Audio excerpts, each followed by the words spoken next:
So ನೋಡಿ guys, ಇಲ್ಲಿ pink dress ತೊಗೋಬೇಕು ಅಂತ ಆಸೆ ಪಡ್ಬೇಕಾದ್ರೆ ಕರ್ಗಿಕಾವೆ ಮತ್ತು ಬರಿಕಾವೆ ಇಬ್ಬರು ಸೇರಿಕೊಂಡು ಅಂಡರ್ ಎಸ್ಟಿಮೇಟ್ ಮಾಡ್ತಿರ್ತಾರೆ. ಅದಕ್ಕೆ ಬಿದ್ದಿರೋ ಬರ್ಗರ್ನ ತಗೊಂಡೋಗಿ ಅವ್ರ ತಮ್ಮಂಗೆ ಕೊಡ್ತಾಳೆ. ನಾನೇ ಸ್ವತಃ ದುಡ್ದಿರೋ ಬರ್ಗರ್ ತಗೋ ತಿನ್ನು ಅಂತ.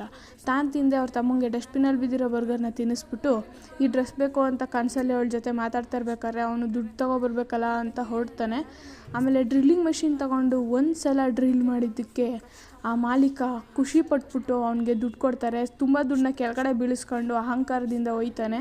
ಅದಾದಮೇಲೆ ತರಕಾರಿನ ಬೇಯಿಸಿದಾಗ ಅವನಿಗೆ ₹1 ಸಿಗೋಲ್ಲ. ಅದಕ್ಕೆ ವೆಯ್ಟರ್ ಕೆಲಸ ಮಾಡೋಕೆ ಹೋಗ್ತಾನೆ. ಅಲ್ಲೇನೋ $1 ಸಿಗುತ್ತೆ. ಕೆಲಸ ಮಾಡಿದ್ದು ಬರೀ $2ಗೆ, ಆದರೆ ಸಿಕ್ಕಿದ್ದು $3 ಅಂತ ಅಂದ್ಕೊಂಡು ಡ್ರೆಸ್ನ ಅವ್ರ ಅಕ್ಕಂಗೆ ಕೊಡೋಕೆ ಹೋಗ್ತಾನೆ. ಅಲ್ಲಿ ನೋಡಿದ್ರೆ ಅವ್ರ ಅಕ್ಕ ಫುಲ್ ಸ್ಲಿಮ್ ಆಗ್ಬಿಟ್ಟವಳೆ. ಇದೇನಪ್ಪ ಸ್ಲಿಮ್ ಆಗೋಗವಳೆ ಅಂತ ನೋಡಿದ್ರೆ ಆ ಡ್ರೆಸ್ ಟೈಟ್ ಆದರೂ ಹಾಕೊಂಡಿದ್ಲು.